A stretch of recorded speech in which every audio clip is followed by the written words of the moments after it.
Halfway between Baltimore and Washington, D.C. is a hidden city. The headquarters of the National Security Agency, NSA. Here, tens of thousands of mathematicians, computer scientists, analysts, linguists, and voice interceptors work in absolute secrecy. For those in the know, the joke was always that NSA stood for no such agency. For those on the inside, the joke was that NSA stood for never say anything. NSA's job to secretly listen in on telephone conversations, email communications, anything and everything that might warn of plots to do harm. The scope of what happens at NSA is mind-boggling. I don't think the average person can even begin to conceive of the staggering depth and breadth of what they have to do. But was NSA doing its job before the 9/11 attacks? It's a question that has never been thoroughly investigated. None of this information that we're speaking about this evening is in the 9/11 Commission report. They simply ignored all of it. But author James Bamford has investigated and come up with a chilling tale of terrorists living in San Diego, communicating with bin Laden's operations center in Yemen, moving freely about. And all the while, NSA is listening in. But the NSA never alerted any other agency that the terrorists were in the United States and moving across the country towards Washington. Since the 9/11 attacks, NSA's role has grown even bigger, along with its license to listen in on Americans here and abroad. It was incredibly uncomfortable to be listening to private personal conversations of Americans, and it's almost like going through and finding somebody's diary. But is this flood of information making America any safer? Looking in to the Spy Factory, right now on Nova.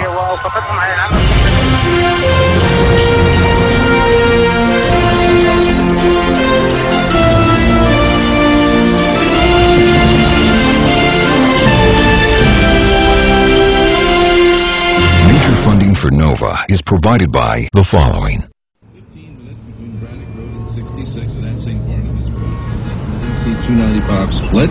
The other southbound Baltimore-Washington Parkway as you come up on Route 50. On the southbound lane of the Baltimore-Washington Parkway, traffic is stalled as commuters crowd down a special restricted exit that disappears into the thick woods.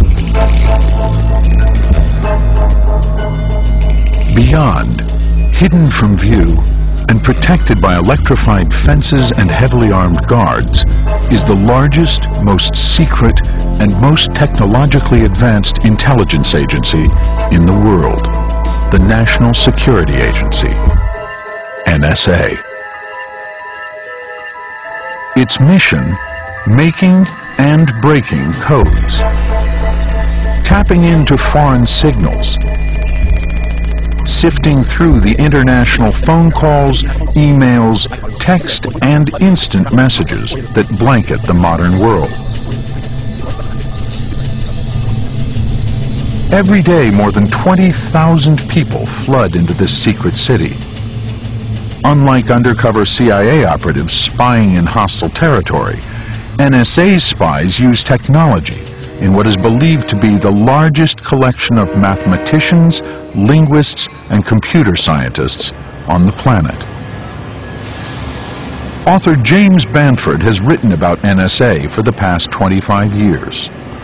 For those in the know, the joke was always that NSA stood for no such agency. For those on the inside, the joke was that NSA stood for never say anything. During the Cold War, NSA circled nearly the entire Soviet Union with listening posts to intercept military and diplomatic communications.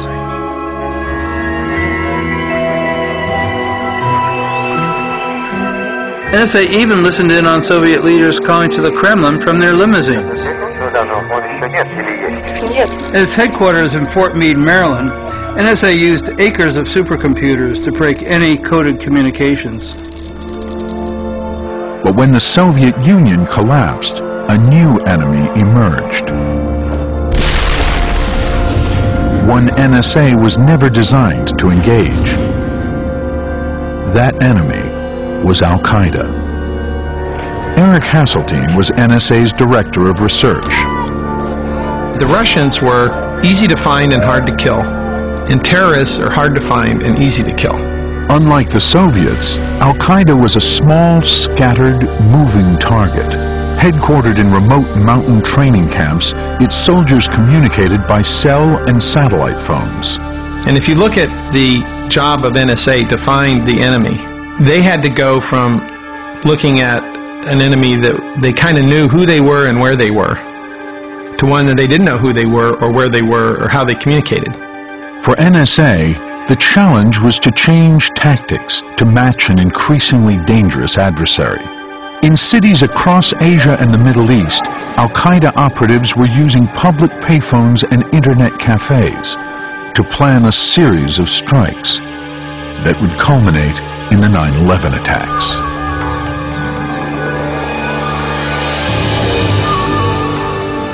At that point, it was a race. It was a race between how much could we rebuild and have the type of capabilities that you need against an individual or a small group of individuals who operate around the world and pay little attention to borders. Can you do that, and can you rebuild the intelligence community in time? Those questions still resonate today. Was the National Security Agency, the organization responsible for intercepting foreign calls and messages, listening in on Al-Qaeda prior to 9/11? What role did the NSA play? And are we any safer today?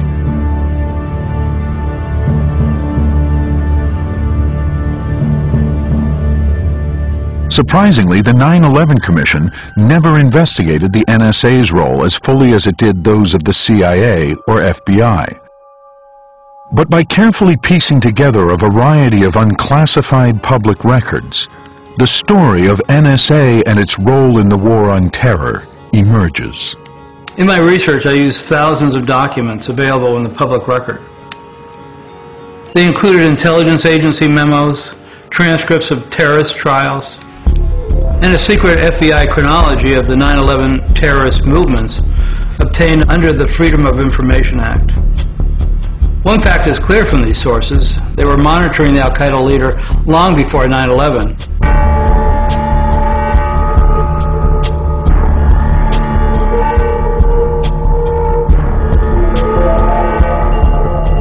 In November 1996, a known Al-Qaeda contact buys an Inmarsat satellite phone from a store in a New York suburb.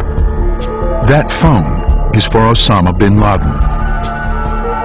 Once he starts dialing from Afghanistan, NSA's listening posts quickly tap into his conversations.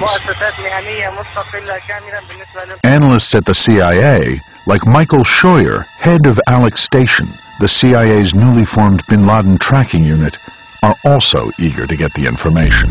Osama bin Laden's Inmarsat telephone was really a godsend. It gave us an idea not only of where he was in Afghanistan, but where Al-Qaeda as an organization was established, because there were calls to various places in the world.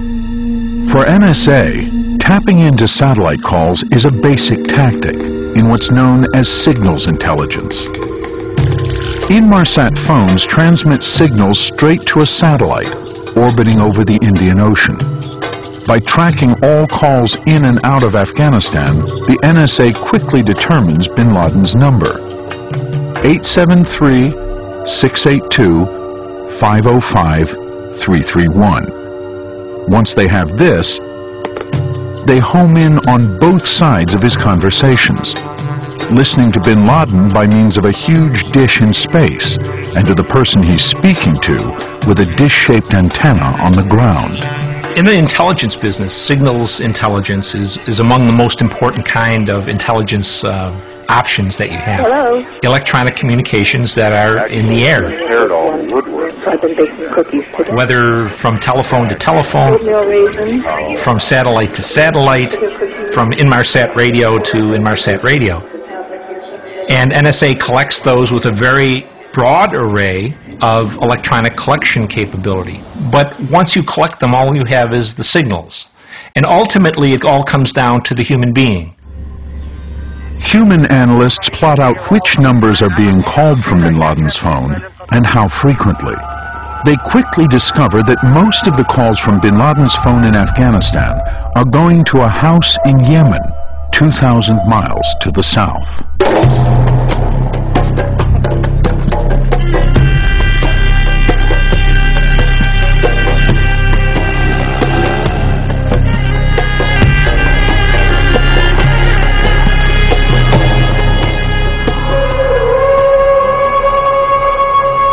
Yemen is central to understanding how Al-Qaeda operates. It's where Osama bin Laden's father was born and raised.